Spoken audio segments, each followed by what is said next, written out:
NSC Fan TV, back at it again. Drew here with Reid after a 3-4 loss against Toronto. And I'm going to ask Reid a simple question, and then we're going to go from here. Sum up that game in one sentence.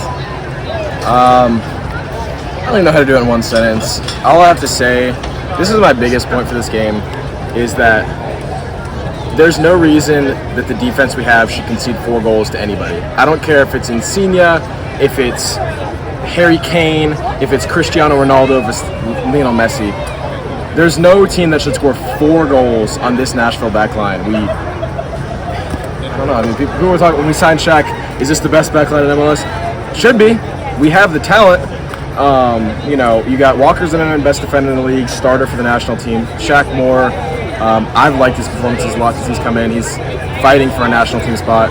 Dave Romney, who's through 2 seasons he played every single minute of Nashville MLS soccer, and he proved his worth. Dan Lovitz, I'm not as happy with him this year as I was last year, but he's still not, bad, right? There's no reason this defense should ever be conceding 4 goals, and I don't think it's the talent on the field's fault. I think something bigger, more structural has to change, and I'm not going to sit here and say Gary out, because I'm not going to pretend that I'm a genius who knows everything about being a manager. That's right. But I do know that what we're seeing in the field is not acceptable, and you can say we're competitive all you want. That's not enough. Something big needs to change. Something about the foundation of what we try to do on the field has to change, and tonight was just the purest example of it. I know they have some stars, some Italian international players, but I mean we have talented players too. That's I think right. Top to bottom, just in general, I think our roster is more talented than Toronto's, and there's just no reason to be giving up 4 goals to anybody, let alone a team that's coming in the game second to last in the conference. That's right. There's almost like an unexplainable aspect to it, but let's try to explain it. What do you think specifically went wrong? If you had to name at least 2 things, maybe it was the subs, maybe it was the transitional play out of the midfield, maybe it was the fact that Bradley stopped everything going forward for us. I mean, what was it? Was it the keeper wasting time? What did we point to the reasons why we ended up losing tonight? I mean, with the keeper wasting time, I don't even think he wasted that much time. I had to throw it in. I don't think he was that bad, but I would just say there are certain instances where you have to close down shots, and our guys just don't look like they're willing to go the extra mile, and that's exactly that's all the team was last year, was extra mile, and that's what got us where we were. Yeah, let me just say, just to interject, Osorio getting that much space, Zimmerman not crashing in.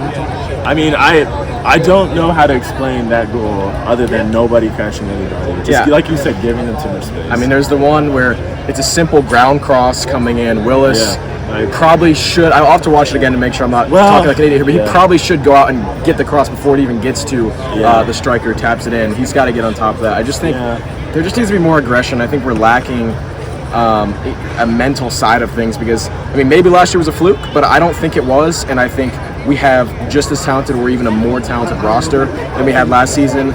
So it's just got to be something, whether it's mental or philosophical or managerial, I don't know, but there's something deeper that is holding this team back. That's deeper than just the Jimmies and Joes on the field, because I think the Jimmies and Joes on the field are pretty good. I think they're great. I mean, we saw the chances flying in last season. Looked on the end of most of them and scoring them. I mean, we've seen tons of comeback from behind wins, and I almost expect that from us. And to not see it this season has been really disappointing. So, I guess we still have to mention, though, the refereeing. I mean, what do you think about the refereeing? Was it a contributing factor in the fact that we lost tonight? I don't really think so. I mean, I think every game's gonna have a couple bad calls here and there. This was nothing like the Portland game. I don't really think it was that bad. I don't think it held us back. I think what held us back was our own inability and lack of willingness to, like I said, go the extra mile, be aggressive. But the biggest thing is just the team all around is afraid to take risks. We're too conservative, and that especially, this goes back to what I was talking about last week, where when we score 1 goal, we just sit back. It's a lack of risk-taking that's holding the team back. Nobody wants to ever take risks. I mean, whether it's offensive or defensive.